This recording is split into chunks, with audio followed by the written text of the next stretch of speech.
Trap में फंसे Trump, Iran में भी भ्रम, क्योंकि पिछले 200 साल में अमेरिका 67 देशों में सत्ता परिवर्तन करवा चुका है। सवाल यह पूछा जा रहा है कि क्या अमेरिका ईरान में भी सत्ता परिवर्तन में सफल हो पाएगा। वैसे ईरान युद्ध का आज छठा दिन है। ईरान पलटवार कर चुका है, बारी अमेरिका की है। अमेरिकी सेना ने यह साफ कर दिया कि वो दूसरी लहर के लिए भी पूरी तरह तैयार है। अमेरिका की जवाबी कार्रवाई से पहले अमेरिका में मंथन का दौर हुआ। खबरें आ रही है कि क्या अमेरिका ईरान से सीक्रेट बातचीत भी कर रहा है। अमेरिकी संसद में भी ट्रंप के मंसूबों पर लगाम लगाने की कोशिश हुई। हालांकि ट्रंप अमेरिकी संसद की जंग जीतने में कामयाब रहे। और इससे क्या और भी मजबूती डोनाल्ड ट्रंप को मिलने वाली है। सवाल तो कई हैं, लेकिन शुरुआत इस वक्त की बड़ी खबर के साथ करते हैं। ईरानी शिप पर हमले पर अरागची ने बड़ा बयान दिया है। अब्बास अरागची का बयान इस हमले को लेकर, अमेरिका को हमले पर पछतावा होगा। अमेरिका ने ईरान से 2000 मील दूर अपराध किया है। अमेरिका ने ईरानी शिप आयरिस देना पर हमला किया था और इसी हमले को लेकर अब्बास अरागची का बयान आया है। दावा किया गया कि इस दौरान 87 लोगों की मौत हुई है। अमेरिका ने ईरान से 2000 मील दूर अपराध किया है और अब आगे चलकर पछतावा भी अमेरिका को होने वाला है। यह अब्बास अरागची की तरफ से बयान में कहा गया है। तो देखिए, ये बड़ी खबर जहां ईरानी युद्धपोत पर हमला होता है, जिसको लेकर ही ये बयान दिया गया है। युद्धपोत पर हमले को लेकर अगली बड़ी खबर। ईरानी युद्धपोत पर हमले में 87 लोग मारे गए हैं। श्रीलंका के उप विदेश मंत्री ने 87 मौत की पुष्टि भी की है और अमेरिकी सबमरीन ने युद्धपोत पर हमला किया था। आपको बता दें, श्रीलंका के पास हिंद महासागर में ईरानी युद्धपोत डूबा। ईरानी वॉरशिप अमेरिका ने डुबोया, क्योंकि हिंद महासागर में ही ईरानी युद्धपोत पर अमेरिकी हमले को लेकर खबर।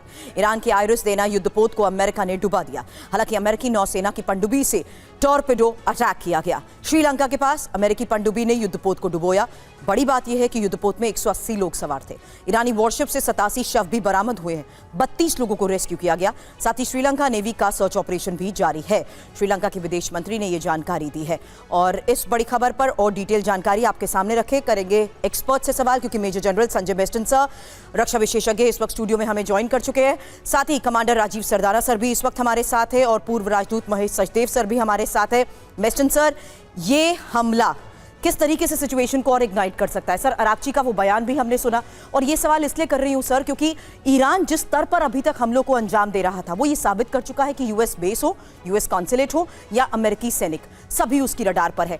ऐसे में अब ईरानी शिप को जिस तरीके से अमेरिका ने हिंद महासागर में हिट किया है, जाहिर सी बात है ये सिचुएशन को और इग्नाइट करेगा। मेस्टन सर, और देखिए, बिल्कुल ये बात ऐसी है कि ये जो शिप थी ये वाइजाग से निकली थी और आपको पता है वहाँ पर एक्सरसाइज मिलन चल रही थी और वहाँ पर इंटरनेशनल फ्लीट रिव्यू था। कई देश के लोग थे, शिप्स थी, उसमें अमेरिकन शिप्स भी थी। तो जब वो निकली है उसके बाद ये यहाँ टारगेट कर देना, तो शुक्र ये है कि ये टेरिटोरियल वाटर्स ऑफ इंडिया में तो नहीं था, नहीं तो वो तो और बड़ा इश्यू बन जाता। लेकिन जो भी है, ये एक मेरे को लगता है, इसके सबके अपने अपने ओपिनियन हो सकते हैं, कि जब ये एक शिप थी, मिलन का पर्पस ही यही था कि वहाँ पर सब मिल रहे हैं, पूरी जितने भी कंट्रीज से, मेरे ख्याल 53 कंट्रीज से, अगर ये सारे मिल के निकल रहे हैं तो अमूमन तौर पे इतने दिन के अंदर थोड़ा मेल मिलाप होता है, सब कुछ होता है। उसी शिप को फिर एक देश द्वारा, जो भी उस पार्टिसिपेंट था, उसको बर्बाद कर देना, वो भी श्रीलंका के पास।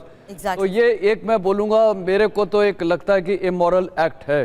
ठीक है, वॉर चल रही है, वॉर में दुश्मन देशों का सब कुछ टारगेट है, लेकिन एक ये उस लिहाज से ये मैं इसको सोचता हूँ।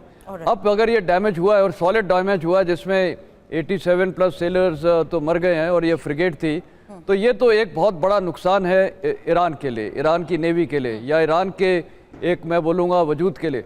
तो अब मेरे को लगता है कि ये तो लड़ाई में ये कहीं पर भी दुनिया भर में अमेरिकन टारगेट्स, अमेरिकन शिप के अलावा अमेरिकन लोग हैं कहीं पर भी। ये अब देखिए, दो बड़े इनको झटके लगे। एक तो खोमेनी टॉप लीडरशिप जो हटा दिया है, सुप्रीम लीडर को, एक अब ये शिप डुबोई है। ये एक नेशनल प्राइड हो जाता है शिप या बहुत बड़ा एयरक्राफ्ट।